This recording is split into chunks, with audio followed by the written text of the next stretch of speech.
আসসালামু আলাইকুম ওরহমতুল্লাহি ওয়াবারাকাতুহ। ওয়ালাইকুম আসসালাম রহমতুল্লাহ বরকাত। নাহমাদুহু ওয়া নুসাল্লি আলা রাসূলিহিল কারীম, আম্মা বাদ। ফাকালা an-নাবিয়্যু সাল্লাল্লাহু আলাইহি ওয়াসাল্লাম, মান ইউরিদিল্লাহু বিহি খায়রান ইউফাক্কিহু ফিদ-দীন, আও কামা ক্বালা আলাইহিস সালাতু ওয়াস-সালাম।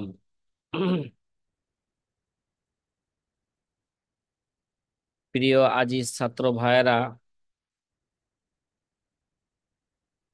আলহামদুলিল্লাহ, আমরা ইতিপূর্বে 140টি কায়দা নিয়ে আমরা আলোচনা করেছি। আজকে থেকে আমাদের আলোচনা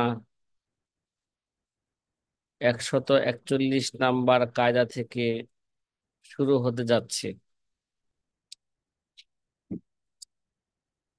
আমাদের 141 কায়দা হলো, জাদা আলাল ওয়াজিবি বিমিসলিহি ইয়াকাউল কুল্লু ওয়াজিবান।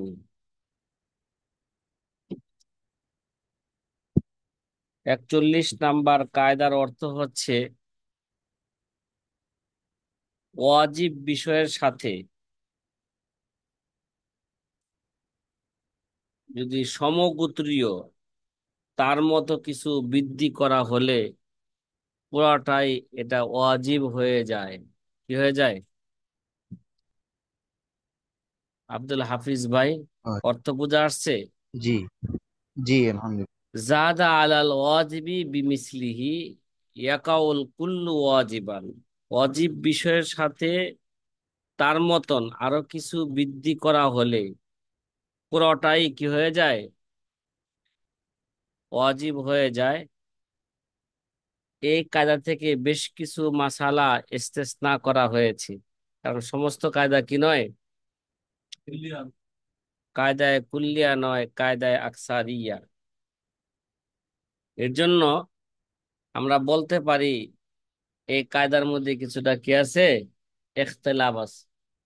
সকল মাসালার মধ্যে কি নয়, বিষয়টা এরকম নয়। আগে কায়দা অনুযায়ী মাসলাটা বুঝি,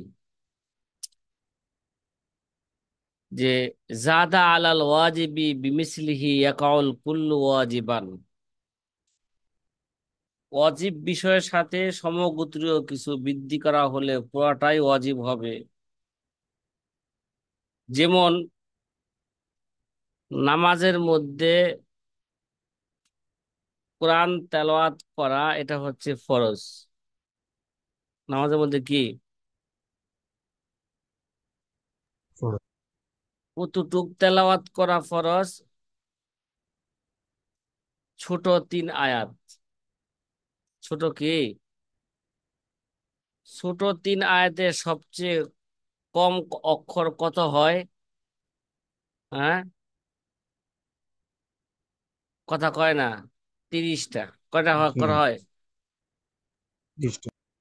তাহলে 30টা অক্ষর পরিমাণ যদি কোরআনের নামাজের মধ্যে তেলাওয়াত করা, এটা হচ্ছে কি ওয়াজিব। এখন যদি এর চেয়ে বেশি তেলাওয়াত করে, তাহলে পুরাটাই কি হবে? এরকম না যে 30 অক্ষর পর্যন্ত তেলাওয়াত করছে এটা ওয়াজিব আদায়, ফরজ আদায় হয়েছে, আর এর চেয়ে বেশি যেটা তেলাওয়াত হয়েছে এটা সুন্নত হিসাবে হয়েছে। এর বিষয়টা কি নয়, এমন নয়। তার এমন। মানে নামাজে ফরজ পরিমাণ কোরআন তেলাওয়াতের পর যতটুকু তেলাওয়াত করা হবে পুরোটাই ফরজ হিসাবে কি হবে, সাব্যস্ত হবে। কথা কি বোঝা আসতেছে সাথী ভাইরা? জি। হম। এমনি ভাবে রুকু সেজদার মধ্যে বিলম্ব করা, কমপক্ষে এক তাসবিহ পরিমাণ বিলম্ব করা, এটা হচ্ছে কি ফরজ বা ওয়াজিব। যাই হোক, ফরজ। কিন্তু রুকু সেজদার মধ্যে এক তাসবিহর পরিমাণের চেয়ে বেশি সময় কি করা, থাকা, রুকু সেজদাকে দীর্ঘ করা, 3 তাসবিহ পড়লো, 5 তাসবিহ পড়লো, 7 তাসবিহ পড়লো, 9 তাসবিহ পড়লো, 11 তাসবিহ পড়লো, ঠিক আছে। এভাবে যদি বৃদ্ধি করে তাহলে পুরোটাই কি হবে? পুরা সেজদাটাই এরা ফরজ হিসাবে কি হবে? সাব্যস্ত হবে। আল ওয়াজিবু আজাদা আলাল ওয়াজিবি বিমিসলিহি ইয়াকাউল কুল্লু ওয়াজিবান। কথা মনে হয় বুঝাইতে পারি নাই, পারছি? আলহামদুলিল্লাহ। তাহলে এক কথায় বলা যায়, তিন তাসবির চেয়ে বেশি যতটুকু রুকু সেজদার মধ্যে কি হবে? লম্বা হবে, পুরাটাই কি হবে? এটা ওয়াজিব বলে কি হবে? সাব্যস্ত হবে। কিন্তু বলছে এই কায়দার মধ্যে কি আছে? মানে এই কায়দাটা কি নয়, কোনো কায়দা তো কায়দা কুল্লিয়া নয়। অনেক কায়দা থেকে বিভিন্ন মাসালা কি করা হয়েছে? ইস্তেসনা করা হয়েছে। এই কায়দা থেকে অনেক মাসালা কি করা হয়েছে? ইস্তেসনা করা হয়েছে। যেমন মনে করেন মাসালার রস, আমাদের মাযহাব অনুযায়ী মাথার 4 ভাগের 1 ভাগ মাসে করা এটা হচ্ছে কি ভাই? ফরজ। মাথার 4 ভাগের 1 ভাগ মাসে করে এটা কি? ফরজ। এখন যদি এই 1 ভাগের চেয়েও বেশি মাথা মাসে করে, কায়দায় কি বলে? পুরাটাই কি হবে?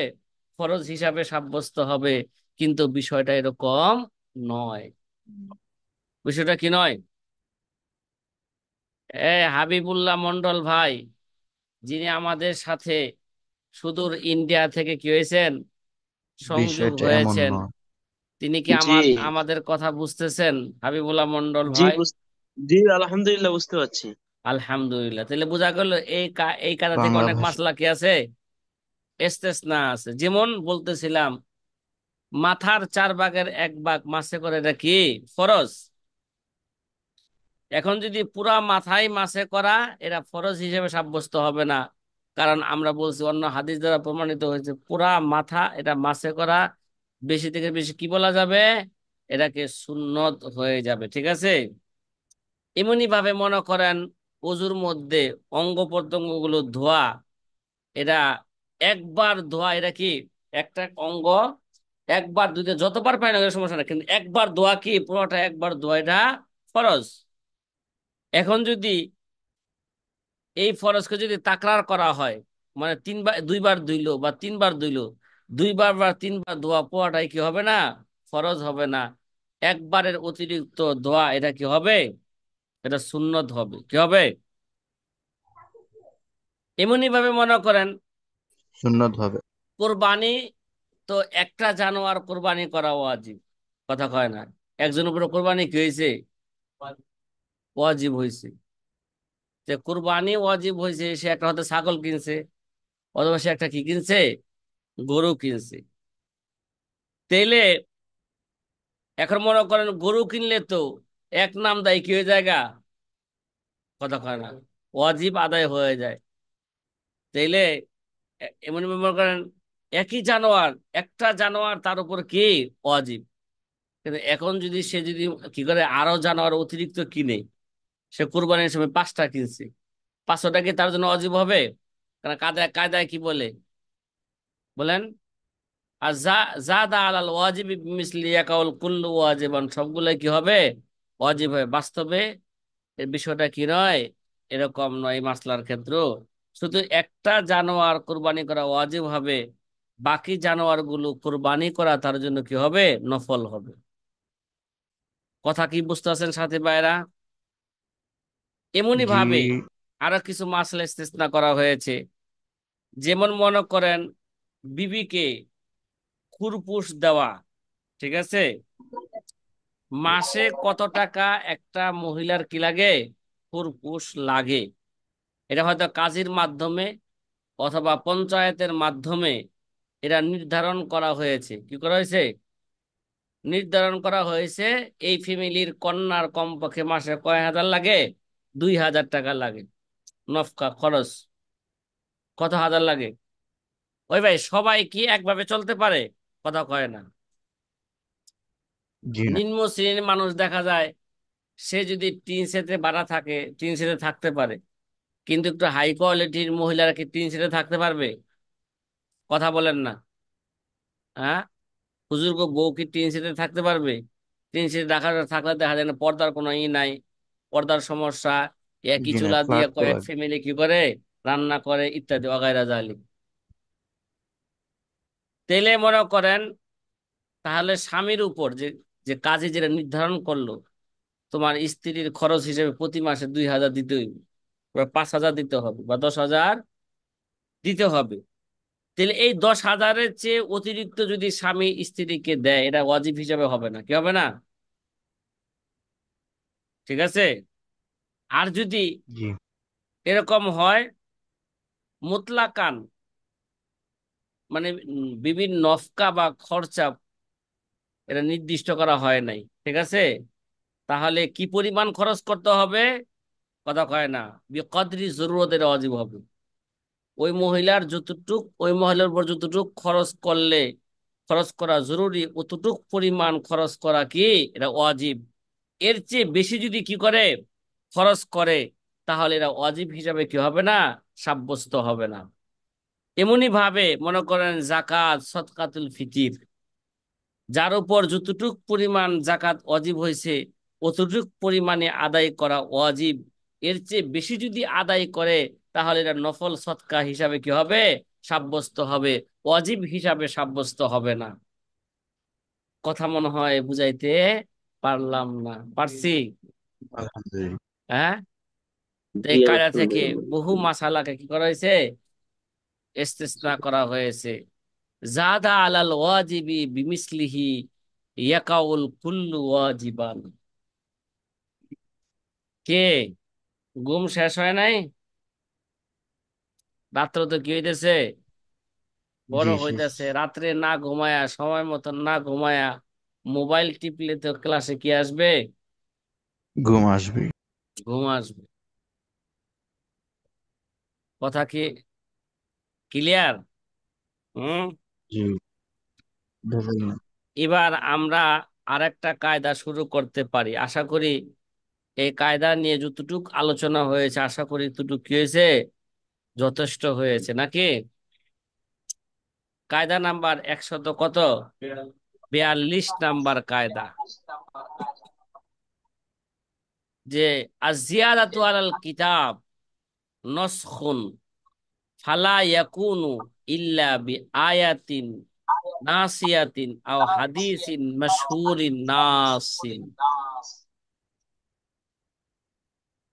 আমরা নস্খ সম্পর্কে কোরআনের তাফসিরের মধ্যে পড়েছি। নস্খ কাকে বলে, লুগাবি মানা কি, ইস্তেলাহি মানা কি, হ্যাঁ, নস্কের মহল কি, নস্কের অক্ত কখন, নস্কের হেকমত কি, নস্কের শর্ত কি, নস্কের হুকুম কি, নস্কের সুরত কি, ইত্যাদি বিষয় আমরা কি করেছি হাদিসের কিতাবের মধ্যে বা বেশ। তাফসিরের মধ্যে আমরা কি করেছি, আলোচনা করেছি। আমি শুধু শিরোনামের কথা বললাম। কি বললাম? বেশ। শিরোনামের কথা বললাম, যে এই সমস্ত বিষয়গুলো আমরা কি এখানে আমরা আলোচনা করতে পারি। কিন্তু এগুলো কি হয়ে গেছে, আগেও আলোচনা হয়ে গেছে। এখন এটা কায়দাটা আর অর্থটা আগে ভালো করে বুঝি। কিতাবুল্লাহর উপর বৃদ্ধি করা, কি করা, কিতাবুল্লাহর উপর কি করা, জি বেশ। এটা বৃদ্ধি করা, এটা নসখুন, এটা রহিত বললে কি হবে, তার মানে কিতাবুল্লাহর উপর কি করা যাবে না, বৃদ্ধি করা যাবে না। যদি বৃদ্ধি করতে যায় তাহলে এটা কি হবে, এটা রহিত বলে কি হবে, কথা কয় না, এটা সাব্যস্ত বেশ। হবে। ফালা ইয়াকুনু ইল্লা, হ্যাঁ, কিতাবুল্লাহর উপর বৃদ্ধি করতে হইলে এরকম কিতাবুল্লাহ আয়াত লাগবে, দলিলে কতই লাগবে, ঠিক আছে। কিতাবুল্লাহ উপর বৃদ্ধি করা যাবে না, হ্যাঁ, বৃদ্ধি করা কটা সুরত আছে, বৃদ্ধি করা দুইটা সুরত আছে। কোন বিধানযোগ্য আয়াত থাকা লাগবে এরকম, ঠিক আছে। বে আয়াতিন নাস নাসিয়াতিন, এরকম কি লাগবে, এরকম আরেকটা আয়াত, এরকম নস লাগবে আরেকটা, আরেকটা আয়াত কোরআনের কি লাগবে, যদি বৃদ্ধি করতে হয় আরেকটা নস লাগবে। অথবা আও হাদিসিন মশহুরিন নাসিন, অথবা বিধানযোগ্য প্রসিদ্ধ হাদিস লাগবে। এছাড়া কিতাবুল্লাহর উপর কি করা যাবে না, বৃদ্ধি করা যাবে না। এবার কথা কি বুঝে আসতেছে? আলহামদুলিল্লাহ। তাহলে কিতাবুল্লাহর উপর বৃদ্ধি করতে হইলে কি লাগবো?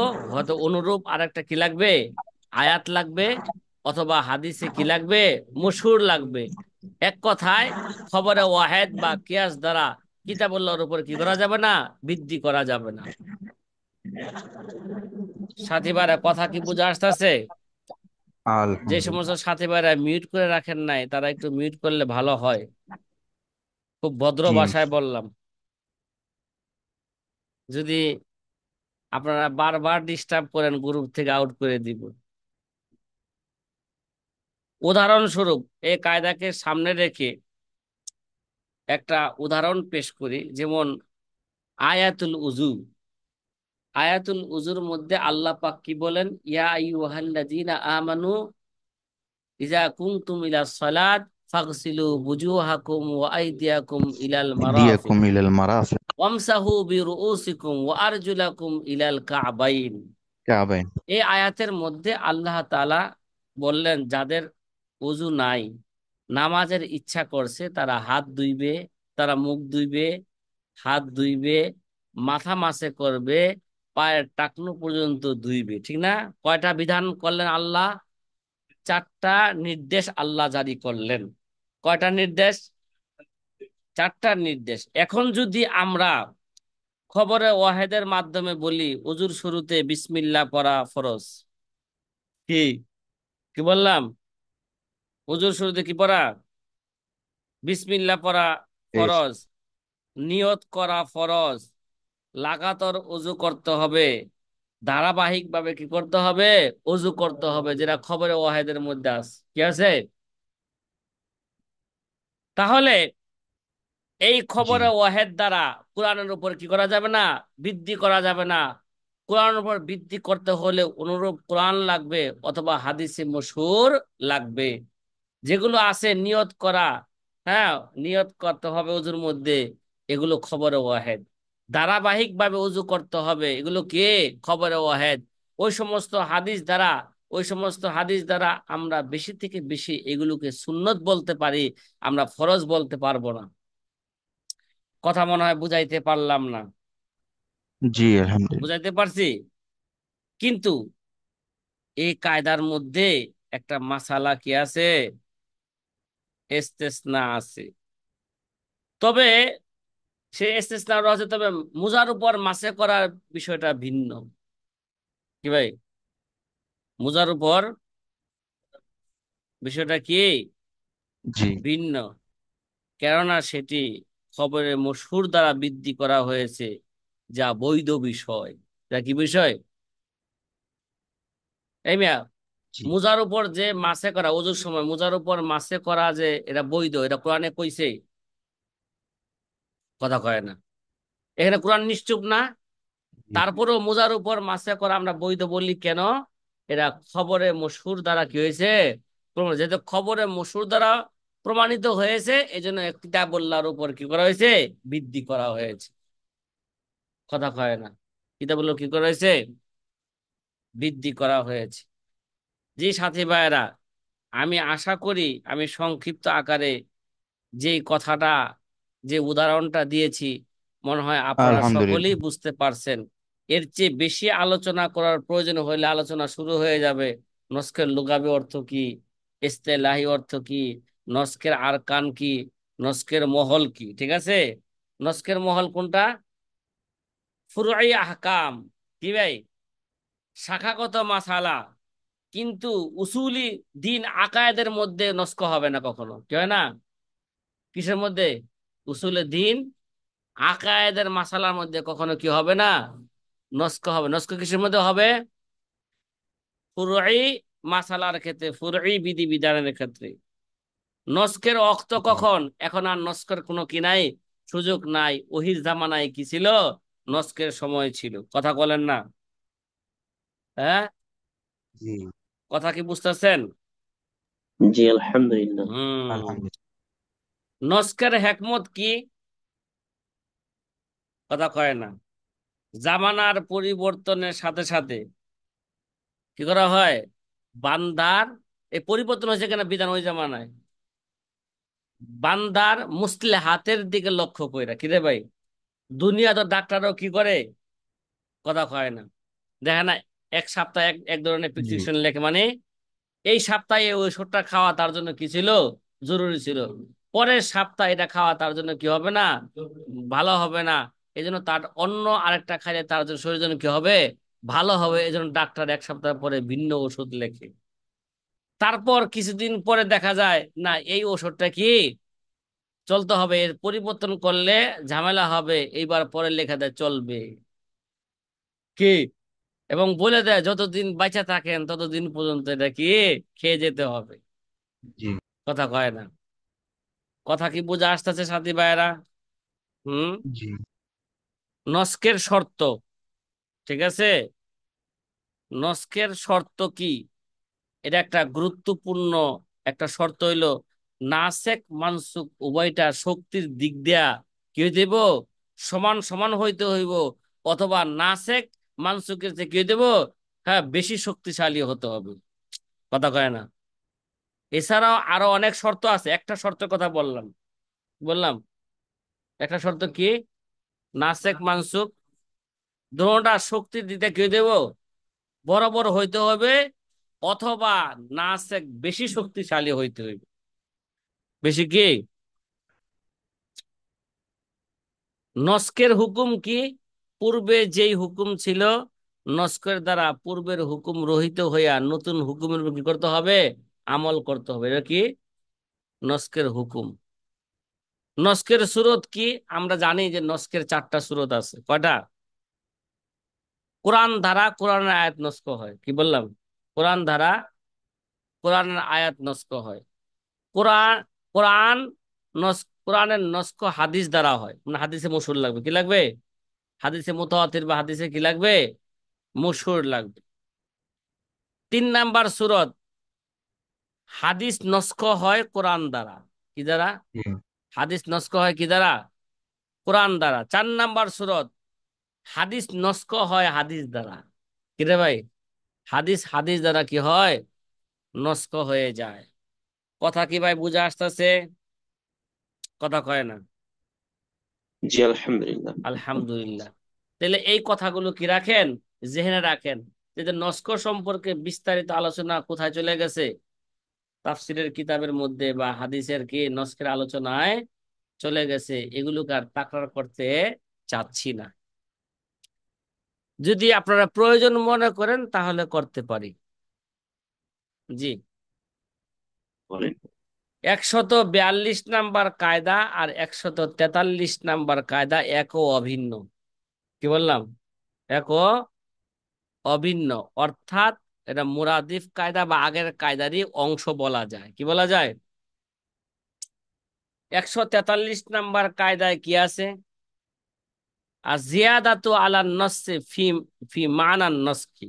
কি বললাম, আর জিয়া জিয়াদাতু আলা নসে ফি মানান নসকি, শরঈ দলিলের উপর এরা বৃদ্ধি করা, এরা রহিত বিধানের অন্তর্ভুক্ত। কি রে ভাই, নসের উপর বৃদ্ধি করা এটা কি রহিত বিধানের কি হবে, অন্তর্ভুক্ত হবে।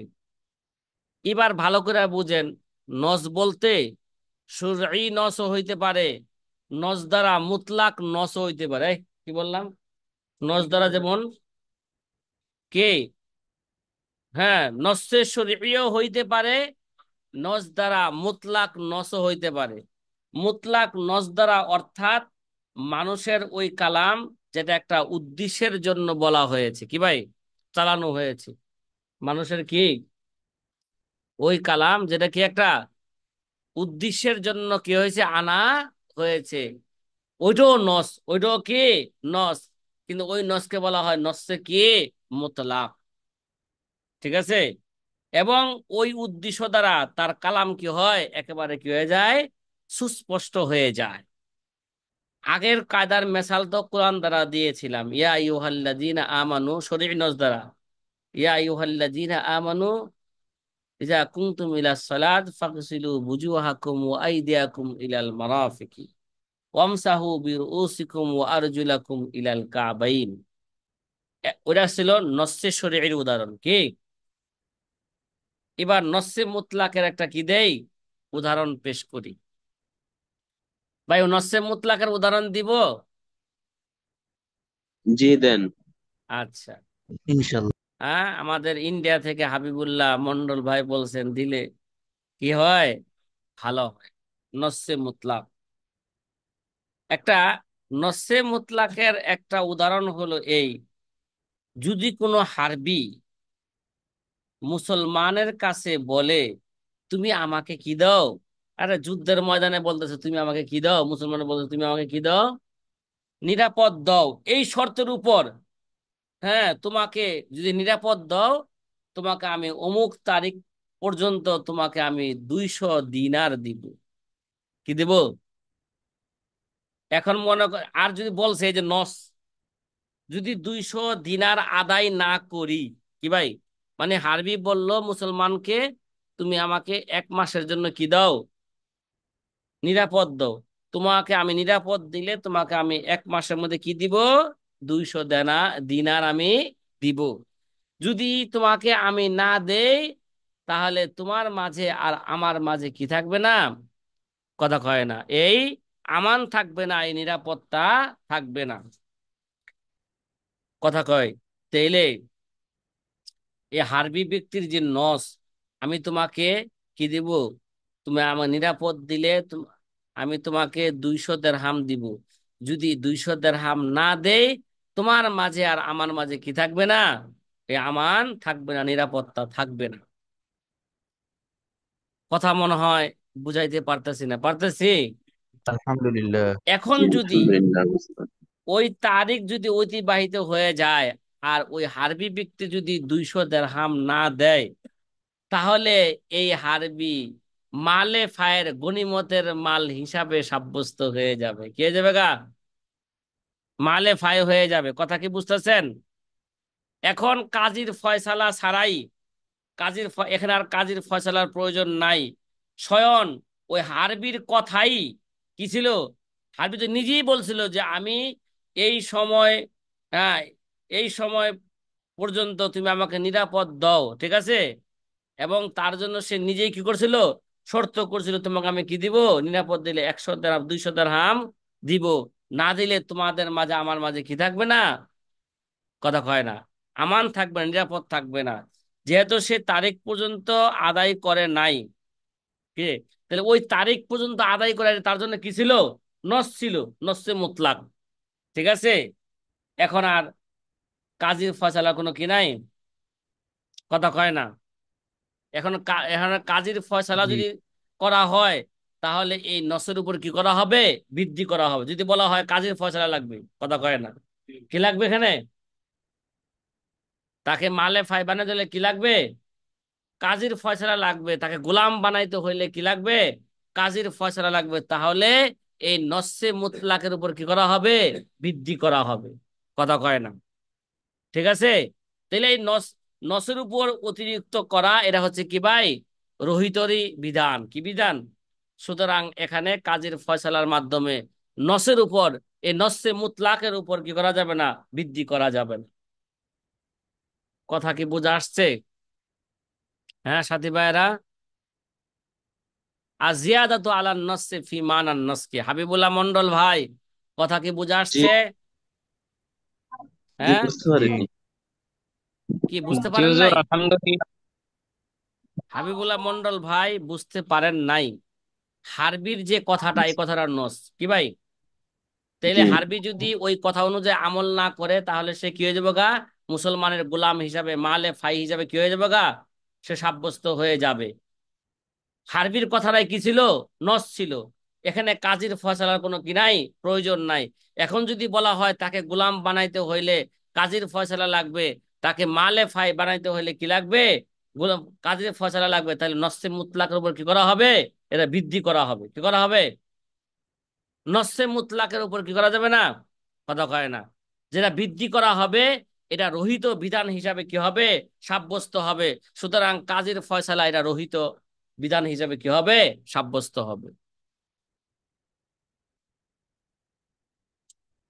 এবার বোঝা আসছে হাবিবুল্লাহ মন্ডল ভাই? জি আলহামদুলিল্লাহ। জি, যদি তাহলে বুঝে কাজী না ফাইস। আসে, না বুঝা কাজী ক- লাগবে হ্যাঁ জি। না, এটাই বলছি। জি। কাজীর ফায়সালা লাগবে না এখানে, সেটাই বলছি। হ্যাঁ হ্যাঁ, ওইটা আরেকটা নসের উপর কি করা হবে তাহলে? যদি বলা হয় যে কাজীর ফয়সালা লাগবে, তাহলে নসের উপর কি করা হবে? নসে মুতলাকের উপর এটা বৃদ্ধি করা হবে, জিয়াদাতি করা লাজেম আসবে। যে 144 নাম্বার কায়দা, কত নাম্বার? 144। আসাকিতু লা ইয়াউদু। কি ভাই? আসাকিতু, রহিত বিধান এটা কি আসে না আর ফিরে আসে না। কি ভাই, যেটা সাকেত হয়ে গেছে, যেটা কি হয়ে গেছে গা, রহিত হয়ে গেছে, এটা আর কি আসবে না, ফিরে আসবে না। মানে কোনো জিনিসের উপর যদি একবার যদি হুকুম যদি কি হয়ে যায়, এই হুকুম যদি রহিত হয়ে যায়, ওই হুকুম আর কি আসবে না, ফিরে আসবে না। যেমন মনে করেন, কোনো ব্যক্তি যদি 6 বা তার চেয়ে বেশি নামাজ কাজা হয়ে যায়, কি হয়ে যায়? 6 উক্ত নামাজ বা তার চেয়ে বেশি নামাজ যদি কি হয়ে যায়, কাজা হয়ে যায়, তাহলে তার তারতিব সাকেত হয়ে যাবে। কি হয়ে যাবে? কথা কয় না। তারতিব কি হয়ে যাবে গা? তারতিব সাকেত হয়ে যাবে। তার মানে এখন আর ধারাবাহিক ভাবে কাজা করা কি নয়, আবশ্যক নয়। এখন যদি কোনো ব্যক্তি মনে করেন ওই 6 ওয়াক্ত নামাজ বা তার চেয়ে বেশি নামাজ কাজা করতে করতে এরা 5 ওয়াক্ত এসে গেছে, কে এসে গেছে গা, বা 4 ওয়াক্ত এসে গেছে, এখন কি সে তারতিব কি আর ফিরে আসবে? যেটা একবার সাকেত হয়েছে, এখন আর কি আসবে না? কথা কয় না। সে তারতিব এখানে আর কি আসবে না, ফিরে আসবেন। ফিরে আসবে না। আর আসাকিতু লা ইয়াউদু, যে রহিত বিধান আর কি আসবে না, এরা আর ফিরে আসবে না। তে এই কায়দার মাথা হাতে আরো অনেক মাসালা আছে। কি আছে? আরো অনেক মাসালা আছে। যেমন মনে করেন, চামড়া দাবা দ্বারা সে কি হয়েছে গা, পবিত্র হয়ে গেছে। কি হয়ে গেছে গা? তাহলে দাবা গতার আগে চামড়া কি ছিল? নাপাক ছিল। কথা কয় না। দাবা গতার আগে চামড়া কি ছিল? নাপাক হয়ে গেছে। এখন দাবা গাতের মাধ্যমে কি হয়ে গেছে গা, এটা পাক হয়ে গেছে। কথা কয় না। ভাই বর্তমানে দাবাগত কিভাবে করে জানেন? কথা কয় না। হ্যাঁ, জি না।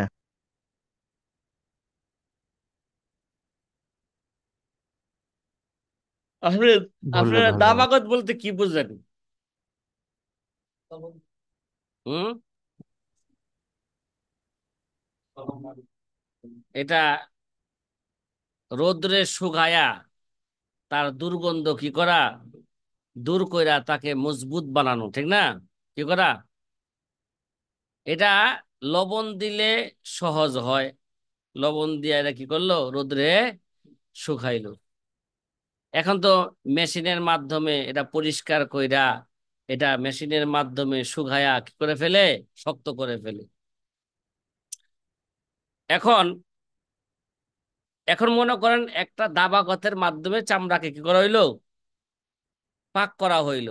এখন যদি এই চামড়ার মধ্যে পানি পড়ে, এই পানি পড়ার দ্বারা চামড়া কি হয়ে যাবে না, নাপাক হয়ে যাবে না। সাকিতু লা ইয়াউদু, যে সাকেত যে নাপাকে যে কি হয়েছে গা, রহিত হয়ে গেছে, এই নাপাকে আর কি আসবে না, ফিরে আসবে না। আর সাকিতু লা ইয়াউদু। এমনি ভাবে মনে করেন একটা জমিনের মধ্যে প্রস্রাব করা হয়েছে, এই জমিনটা, হ্যাঁ, রৌদ্রের তাপের কারণে কি গেছে, জমিনটা প্রস্রাব কি গেছে, শুকায় গেছে। এখন কি নাই, প্রস্রাবের গন্ধও নাই, এত প্রচন্ড রৌদ্র ছিল, যার কারণে কি গন্ধ মন্ধ সব খেয়ে গেছে গা, দূর হয়ে গেছে, ঠিক না? এখন যদি ওই পানির ওই জমিনের মধ্যে যেখানে প্রস্রাব করা হয়েছিল, প্রস্রাব নাপাক বানানো হয়েছিল, যদি এর মধ্যে যদি পানি পড়ে, তাহলে এই জমিন কি হয়ে যাবে না, আবার নাপাক হয়ে যাবে না। কথা কয় না। আসা কিন্তু লা ইয়াউদু, যেটা একবার রহিত হয়ে গেছে, এটা আর কি আসবে না, ফিরে আসবে না। এরকম অনেক উদাহরণ আছে। আসা কিন্তু লা ইয়াউদু, রহিত বিধান কখনো কি আসবে না, এটা আর ফিরে আসবে না। সাথী ভাইরা কথা কি বুঝা আসছে? সামনে চলবো। কথা কয় না। হ্যাঁ, জি। যদি কর না আরো উদাহরণ লাগবে দিতে পারি, সমস্যা নাই। আর যদি করেন না চলবো। একটু পানি দিত। এই কায়দাটা কোন কিতাবে আছে যেটা পড়লাম? আল আসবা ওয়ান নাজায়ের মধ্যে আছে নাকি? 145 নাম্বার কায়দা। কত নাম্বার?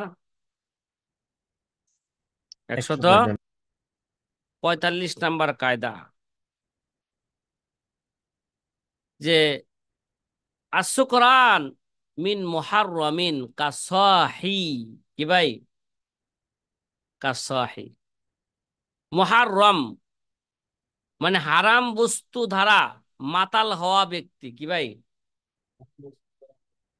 এরা সুস্থ ব্যক্তির বরাবর। কি ভাই? এটা কি? কথা বলেন না। হারাম বস্তু দ্বারা কি হয়েছে? সে মাতাল হয়েছে। হারাম বস্তু দ্বারা মাতাল হওয়া ব্যক্তি এটা কি? সুস্থ ব্যক্তির মতন। অর্থাৎ সে হালাতে নিশা, সে হালাতে মাতাল অবস্থায় বা মাতাল অবস্থায় যে সমস্ত আগদ বা মুআমালাত করবে, এগুলো সবগুলা এরা কি হবে? গ্রহণযোগ্য হবে। হ্যাঁ, যেমন কিরে ভাই, যেমন সুস্থ ব্যক্তি যদি কি করে, সুস্থ অবস্থায় যেই আগদ বা যে মুআমালাত গুলো করে, ওগুলো যেমন ধর্তব্য, তদ্রুপ ভাবে নিশাগ্রস্ত অবস্থায় যে আগদ বা যে কি করবে, কাজ করবে, এগুলো কি হবে? গ্রহণযোগ্য হবে। কেননা শরীয়তে যে সমস্ত জিনিসকে হারাম সাব্যস্ত করেছে, ঠিক আছে, ওগুলো ব্যবহার করার কোনো কি নাই, অর্থ নাই। কথা কি বুঝতেছেন? এখন একটা উদাহরণ সাধারণ করে বুঝি। সে এগুলো ব্যবহার করে নিজে নিজের পায়ের মধ্যে সে কি মারছে? নিজেই কি মারছে? কুড়াল মারছে। দেখবেন যে বাবা খায়া এমন টালমাটাল হয়ে যায়। টালমাটাল হওয়ার পরে দেখবেন যে আমাদের বাড়ির আশেপাশে এরকম মাঝে মাঝে দেখি আমরা, টালমাটাল হইয়া এখন যদি বউ মানুষের গালিগুলোজ করতেছে, বউরে গালিগুলোজ করতেছে, ঠিক আছে, ইত্যাদি। হ্যাঁ, মেয়েরে বউ হিসাবে কি ধরতে যায়? কিরে, মেয়েকে বউ হিসাবে কি ধরতে যায়? ওই ভাই, একটা সুস্থ মানুষ যদি তার মেয়েকে কি করে, তার মেয়েকে শাহওয়াতের সাথে স্পর্শ করে, তাহলে ওই তার উপর যেমন বউ আজীবনের জন্য হারাম হয়ে যায়, তদ্রুপভাবে নিশাগ্রস্ত অবস্থায় যদি তার মেয়েকে ধইরা বসে শাহওয়াত অবস্থায়, তাহলে তার বউ চিরজীবনের জন্য কি হয়ে যাবে গা? হারাম হয়ে যাবে। সুস্থ অবস্থায় তালাক দিলে যেমন তালাক পতিত হয়ে যায়, তদ্রুপভাবে নিশাগ্রস্ত অবস্থায় তালাক দিলে তালাক পতিত হয়ে যাবে। কথা মনে হয় বুঝাইতে পারলাম না। বুঝাইতে পারছি? কথা কন না। আলহামদুলিল্লাহ। জি আলহামদুলিল্লাহ। এখন সে সুস্থ অবস্থায় যদি কোনো বেচা কিনা করতো, এটা সংগঠিত হইতো কিনা? হ্যাঁ ভাই, সংগঠিত হইতো কিনা? সে নিশাগ্রস্ত অবস্থা কি হয়তো। করছে? বেচা কিনা করছে, তাহলে তার এই বেচা কিনা লেনদেন কি হবে? সংগঠিত হয়ে যাবে। নেশাগ্রস্ত অবস্থায় বাড়ি বেচে লাইছে, এই দে বেটা আমার 10 লক্ষ টাকার বাড়ি দে, 12 লক্ষ দিয়া দেবে, 5 লক্ষ দিয়া দে, তোর বাড়ি কি দিলাম, লেখা দিয়ে দিলাম, লয়ে যা লেখা। এই নিশাগ্রস্ত অবস্থায় টাকাও নিছে, নিশাগ্রস্ত অবস্থায় কিনে বাড়িও কি দিছে, লেখা দিয়া দিছে। তাহলে এই বাড়ি কি হয়ে যাবে গা? ক্রয় বিক্রয় সহি হয়ে যাবে। যেমন সুস্থ অবস্থায় দিলে যেমন কি হইতো, বেচা কিনা এই মুআমালাত কি হইতো, সহি হইতো, তদ্রুপ ভাবে নিশাগ্রস্ত অবস্থায় এরা কি হয়ে যাবে, তার এই মুআমালাত সহি বলে সাব্যস্ত হবে।